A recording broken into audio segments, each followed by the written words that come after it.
नमस्कार बच्चों। हम हिंदी की पाठ्य पुस्तक वसंत भाग 3 का अध्ययन कर रहे हैं। इसमें हम तीसरा अध्याय पढ़ रहे हैं। इसका शीर्षक है बस की यात्रा। यह लेखक हरिशंकर परसाई की एक व्यंग्य रचना है। तो इसमें हमने देखा कि लेखक ने शाम के समय यात्रा करनी शुरू की पन्ना से जबलपुर के लिए, और जबलपुर से ट्रेन मिलने की संभावना थी। समझदार लोगों ने शाम की बस से यात्रा नहीं करने का सुझाव दिया, लेकिन वे बस में बैठ गए। बस की हालत अत्यंत जर्जर थी। वयोवृद्ध मतलब वृद्धावस्था में, बूढ़ी पुरानी बस थी। उसका इंजन स्टार्ट हुआ तो ऐसे लगा कि सीट के नीचे इंजन है, प्रत्येक सीट के नीचे प्रत्येक सीट हिलने लगी। इंजन नहीं चल रहा था, जैसे सीट चल रही थी, सीटों के नीचे ही इंजन है। सारी बस के सारे शीशे हिलने डुलने लगे। लेखक डर करके उन शीशों से दूर खिसक गए। अब थोड़ा आगे उससे पढ़ते हैं। बस सचमुच चल पड़ी।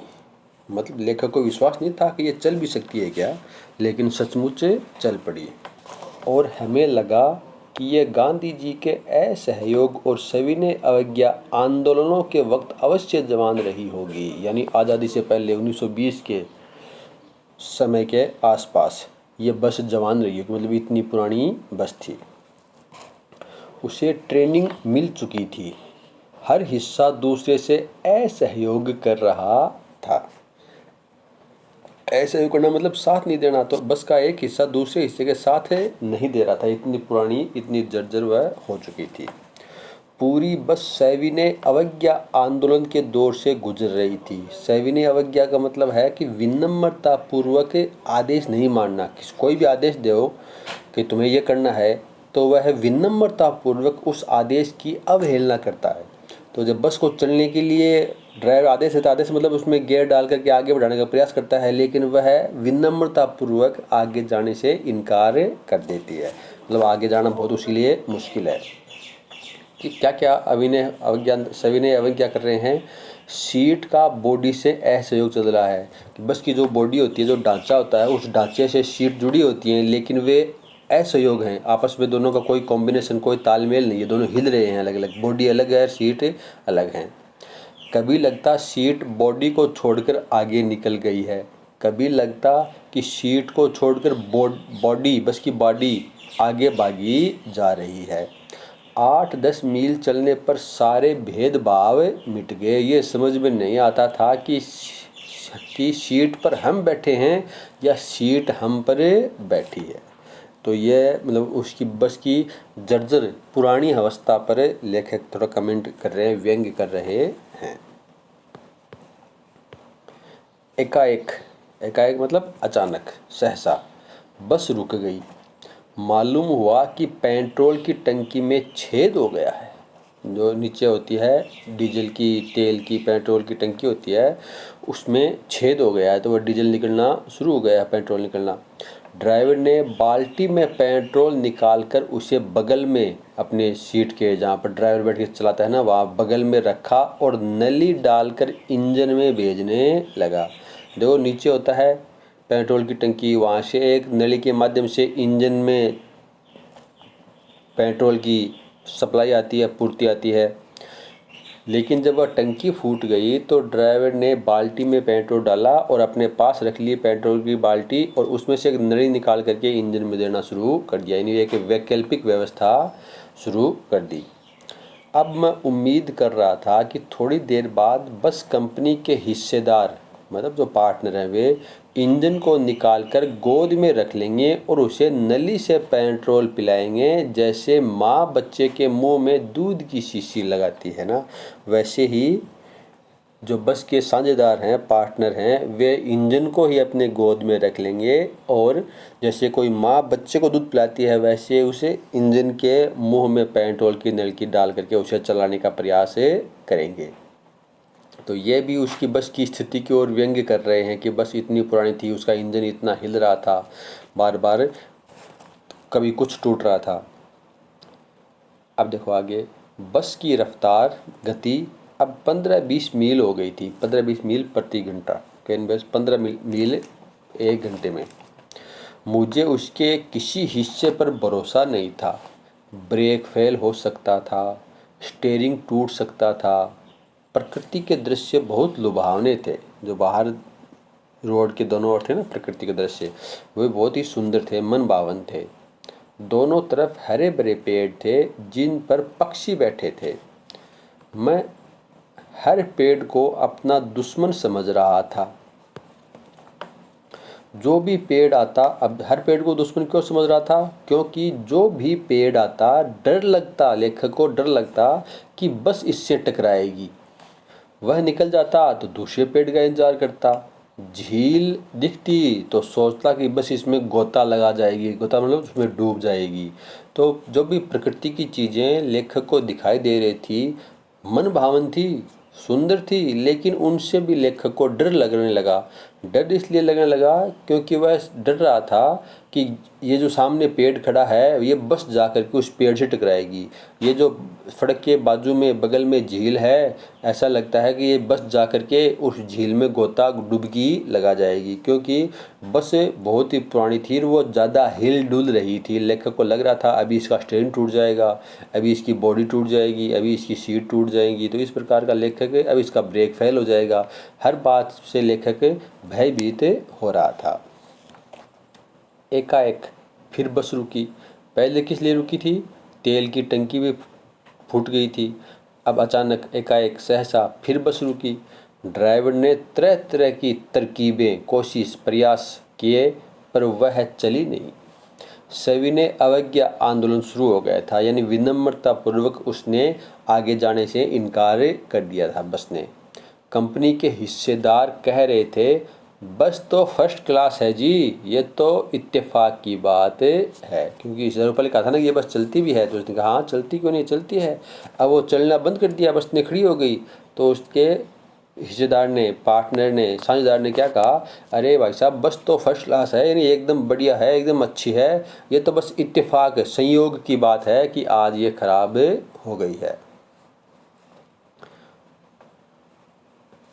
क्षीण चांदनी में, मतलब हल्की हल्की चांदनी में, वृक्षों की छाया के नीचे वह बस बड़ी दयनीय लग रही थी। दयनीय मतलब जिस पर दया है।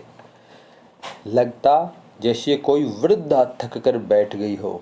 हमें ग्लानि हो रही थी। ग्लानि मतलब मन में दुख के भाव उमड़ रहे थे, दया, दुख के भाव उमड़ रहे थे कि बेचारी पर लदकर हम चले आ रहे हैं। अगर इसका प्राणांत, यानी इसके प्राणों का अंत हो गया, तो इस बियाबान में हमें इसकी अंत्येष्टि करनी पड़ेगी। बियाबान मतलब निर्जन स्थान, जंगल से निकल रहे थे तो वहाँ पर बियाबान मतलब जहाँ पर कोई जन नहीं हो, निर्जन व्यक्ति नहीं हो, तो इस बियाबान में उसकी अंत्येष्टि, अंत्येष्टि शब्द का अर्थ होता है अंतिम क्रियाक्रम। व्यक्ति के मरने के बाद में जो उसके अंतिम क्रियाक्रम करते हैं उसे बोलते हैं अंत्येष्टि। तो लेखक को ये डर था कि ये तो एकदम वृद्धा है, इस पर हम फालतू में ही लद करके चले आ रहे हैं, बैठ चला रहे हैं, हमें इसके ऊपर नहीं बैठना चाहिए। अगर इसके प्राणों का अंत हो गया तो हमें इस जंगल में इसकी अंत्येष्टि करनी पड़ेगी। हिस्सेदार साहब ने इंजन खोला और कुछ सुधारा। बस आगे चली। उसकी चाल और कम हो गई थी, यानी वह और धीमे हो गई थी। धीरे धीरे वृद्धा की आंखों की ज्योति जाने लगी, यानी जो रात्रि का सफ़र था और जो लाइट थी वह लाइट भी बस की कम होने लगी, रोशनी भी। चांदनी में रास्ता टटोल कर वह रेंग रही थी। रेंगना मतलब धीरे धीरे आगे बढ़ना। आगे या पीछे से कोई गाड़ी आती दिखती तो वह एकदम किनारे खड़ी हो जाती और कहती, निकल जाओ बेटी, अपनी तो वह उम्र ही नहीं रही। तो कोई भी आगे से या पीछे से गाड़ी आती तो सबसे पहले ये किनारे पर खड़ी होती, उसे निकलने का रास्ता पहले देती और कहती कि मेरी तो उम्र हो गई है, तुम आगे चले जाओ। अब और क्या समस्या आई आगे देखो। एक पुलिया के ऊपर पहुंचे ही थे कि एक टायर फिस करके बैठ गया, इन टायर की हवा निकल गई, पंचर हो गया। वह बहुत ज़ोर से हिलकर थम गई। बस एक बार ज़ोर से हिली पूरी और फिर रुक गई। अगर स्पीड में होती तो उछलकर नाले में गिर जाती। मैंने उस कंपनी के हिस्सेदार की तरफ पहली बार श्रद्धा भाव से देखा। ये भी प्रश्न पूछ सकते हैं कि लेखक ने ये बस के हिस्सेदार की तरफ श्रद्धा भाव से क्यों देखा।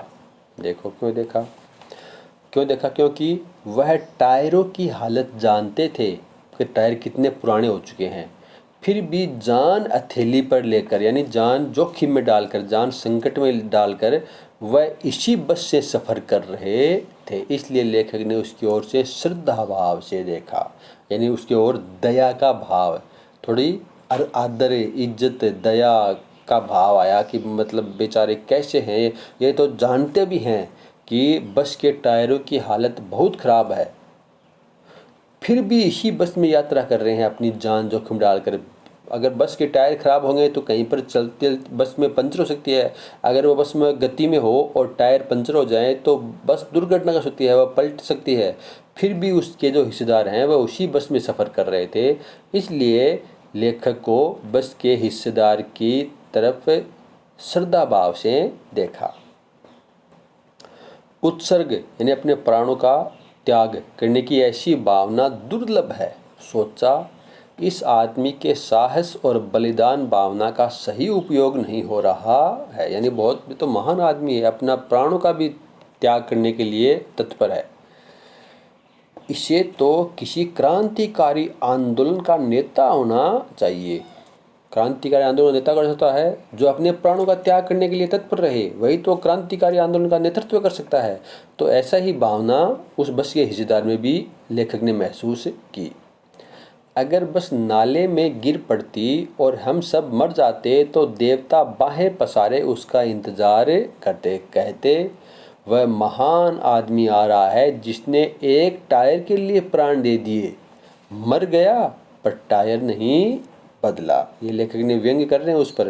ये देवता भी उसका बाहें यानी हाथ फैला करके उसका स्वागत करते हैं बड़े ज़ोर शोर से। देखो कितना महान आदमी है, टायर चेंज नहीं किया, टायर बदली नहीं किया, अपने प्राणों का ही चेंज कर लिया, अपने प्राणों को ही बलिदान दे दिया, लेकिन टायर बदली नहीं किया। दूसरा घिसा टायर लगाकर, यानी दूसरा था स्टेपनी बोलते हैं ना उसको, जो दूसरा टायर था वह भी क्या था, घिसा हुआ टायर था, वह भी सही सलामत नहीं था, लगाकर फिर बस चली। अब हमने वक्त पर पन्ना पहुंचने की उम्मीद छोड़ दी थी कि अब हम पन्ना जो मध्य प्रदेश का शहर है वहाँ पर समय पर नहीं पहुँच सकते, ये बस जब पहुँचाएगी तभी ही पहुँचाएगी। वक्त पर क्या मतलब, पन्ना कभी भी पहुँचने की उम्मीद छोड़ दी थी, मतलब समय पर नहीं, ये उम्मीद छोड़ दी कि कभी पहुँच भी पाएंगे क्या, कि मतलब बस की हालत है। अब उसमें देखो, बस में पहले क्या हुआ, पेट्रोल की टंकी में छेद हो गया, रुक गई। फिर क्या हुआ, बस का इंजन खराब हो गया, फिर रुक गई। फिर क्या हुआ, बस की लाइट बहुत धीमे धीमे जलने लगी तो गति और भी कम हो गई।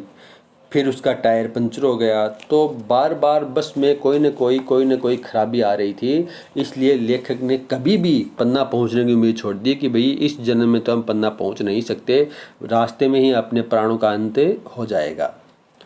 पन्ना क्या, कहीं भी कभी भी पहुंचने की उम्मीद छोड़ दी कि पन्ना का कहीं भी कभी भी नहीं पहुंच सकते, ये बस तो हमें मार के ही छोड़ेगी।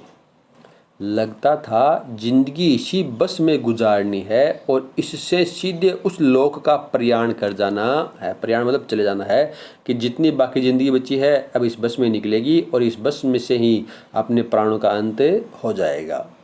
इस पृथ्वी पर उसकी कोई मंजिल नहीं है। हमारी बेताबी मतलब जो बेचैनी होती है, कहीं पर जल्दी पहुंचने की भावना होती है, वह तनाव खत्म हो गए। क्यों हो गए, क्योंकि अब वे थोड़ा हंसी मजाक करने लगे। हम बड़े इत्मीनान से घर की तरह बैठ गए बस में, चिंता जाती रही, हंसी मजाक चालू हो गया। तो धीरे धीरे लेखक वो बस के साथ इतनी घटनाएं हो गई कि जो भय था वह भय लेखक का धीरे धीरे कम होने लगा। और आपस में मित्र बैठे थे तो सारे मित्र आपस में एक दूसरे के साथ हंसी मजाक करने लगे। तो ये हरिशंकर परसाई की एक व्यंग्य रचना है। व्यंग्य निबंध है ये। तो आज ये अध्याय अपना पूरा हो गया है। कल इसके प्रश्न उत्तर आपसे करवाएंगे। आज के लिए इतना ही, बाकी का कल। धन्यवाद।